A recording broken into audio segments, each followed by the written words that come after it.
Quels sont les points forts de nos trois candidats qui viennent de se qualifier pour le 4 à la suite? Béatrice, quel est votre point fort? J'aime bien l'histoire. Oui. Une période en particulier? Non. Non, l'histoire en général. Oui. Jacques? Zoologie, nature. Pour le vétérinaire que vous êtes, j'entends bien. Thibaut? Mythologie et cinéma. Peut-être un petit peu les mathématiques aussi maintenant que vous êtes Oui, mais ça professeur de tombe pas maths. souvent comme question, la question pour un champion. C'est vrai. De temps en temps, aux 9 points gagnants, on a des questions de calcul mental, vous savez. Et puis qui sait? On verra. On verra bien. Thibaut, Jacques, Béatrice, vous allez pouvoir choisir un thème justement parmi les 4 que je vais vous proposer dans un instant. Avec moi ici, 40 secondes, vous aurez pour faire idéalement 4 bonnes réponses à la suite. Mais chaque erreur vous fait retomber à 0. Quels sont nos thèmes ce soir? Voici le premier. Les fruits en peinture. Les vaches dans le monde. La tragédie classique française. Ou le thème mystère que, à la maison, vous pouvez découvrir dès maintenant sur Internet, sur Twitter, avec ce hashtag QPUC, question pour un champion. C'est Thibaut qui a viré en tête très vite tout à l'heure aux 9 points gagnants, donc c'est lui qui a le plus de choix. On ne sait que choisir, hein, Thibaut. Hein. C'est vrai. Bon, allez, je vais tenter les fruits en peinture. Les fruits en peinture. Venez, Thibaut.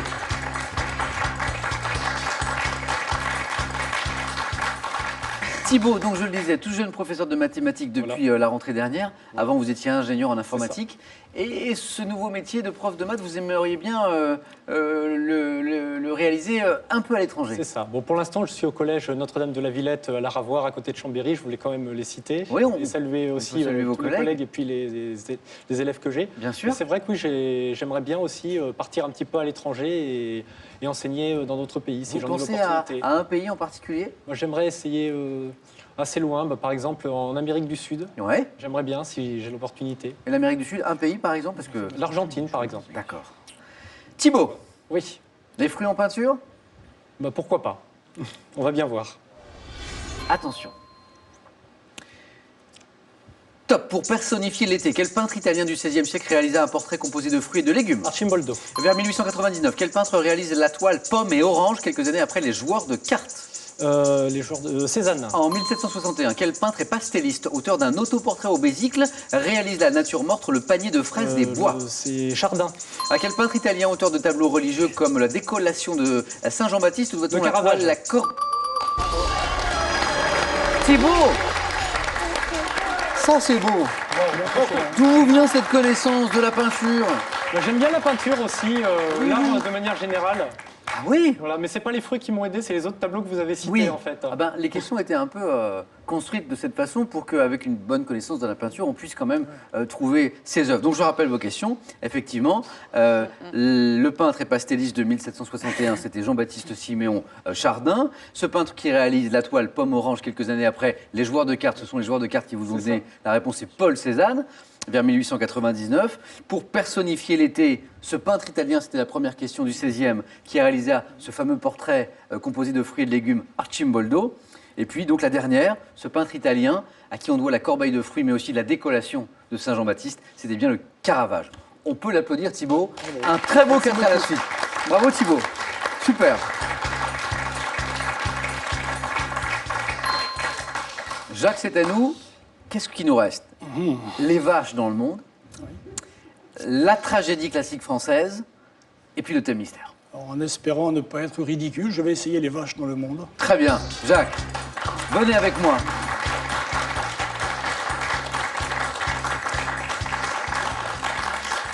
Alors, les vaches dans le monde, pour un vétérinaire, vous dites c'est facile, sauf que Jacques, il est vétérinaire canin, Oui, donc j'ai son truc, étudié c'est les plutôt vaches. les chiens, et les reptiles. Donc les vaches, c'est pas tout à fait la même chose. Voilà.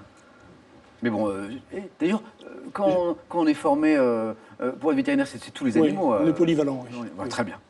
Jacques, d'ailleurs, vous avez écrit 2 ouvrages sur les thèmes de la nature, de l'écologie, et un tout récent, je crois. Tout récent qui s'appelle Nature morte. C'est un ouvrage d'écologie générale. Ouais. Bon, Nature morte, évidemment, avec un titre comme ça, c'est pas très optimiste. Hein. Ouais. Ça peut parler de peinture Bon, disons aussi, que, nature morte. Oui, oui, c'est vrai. C'est pour ça que j'ai choisi ce titre aussi, parce que ça pouvait être joli en même temps. Donc c'est un essai. Et c'est un essai, oui, très critique. Alors je démarre à l'origine de l'origine de l'homme, la genèse de l'humanité, en montrant que c'est dommage d'abîmer la planète de la façon dont on le fait actuellement. Voilà. Il serait peut-être urgent d'en prendre Et je conscience, traite hein, tous les c'est ça. sujets en vulgarisant le mieux possible. Très bien. Rappelez-nous le titre de l'ouvrage. Nature morte. Nature morte. Jacques, parlons de vaches maintenant. Oui. allons-y. Et grâce à ces vaches, on va voyager. Les vaches dans le monde. On y va? On y va. Top. À quelle région de France rattache-t-on la plus petite race bovine de l'Hexagone, appelée autrefois Morbihanaise ou Cornouaille? La Bretagne. De quelle race rustique originale du Cantal la robe rouge à cajou foncé aux longues Salers. cornes utilise-t-on? De quelle race bovine britannique le nom abrégé parfois associé aux adjectifs raide ou black correspond-il à celui d'un comté d'Écosse? Angus. Dans quel pays d'Afrique australe, dont la capitale est Gaborone, le cheptel bovin constitue-t-il un signe extérieur de richesse et de Le prestige? Botswana. Et c'est encore un 4 à la suite! Jacques, super! J'ai pris mon temps pour. Oui, pour être sûr. mais vous avez bien fait. Vous avez bien fait. C'était la bonne stratégie parce Oui, que tout à fait, oui. on peut être tenté parfois de passer un peu trop Normalement, je vite. connaissais ce domaine, mais enfin. La Bretagne, donc la race, la région de France associée à cette race qu'on appelait autrefois la Morbihanaise, oui, la Bretagne. La vache Salers ou Salaire, là, les deux se disent. La race Angus pour cette race bovine britannique. Et puis le Botswana, c'est ce pays d'Afrique australe où le cheptel bovin constitue un signe extérieur de richesse et de prestige. Eh bien, vous voilà riche de 4 points, Jacques. merci. Bravo à vous. Merci.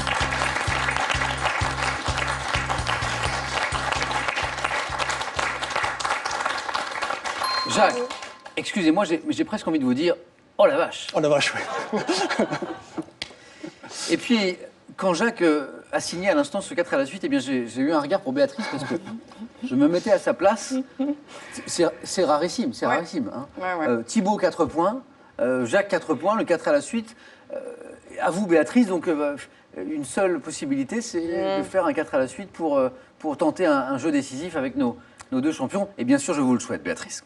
Avec l'un de ces deux thèmes, la tragédie classique française ou le thème mystère. Je vais tenter le thème mystère, hein, Ouais. au point où j'en suis là. Venez, Béatrice, je vais vous le révéler. Béatrice, faut pas être défaitiste, hein. Non. Réaliste.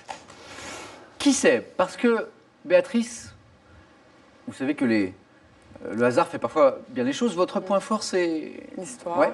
Ce thème mystère, ce sont les souverains sans héritier direct. Je ne dis pas que c'est facile, mais ça se rapproche quand même pas mal de votre point fort. Allez, on tente le tout pour le tout. On va tenter. Allez, on tente le 4 à la suite avec Béatrice. On y va.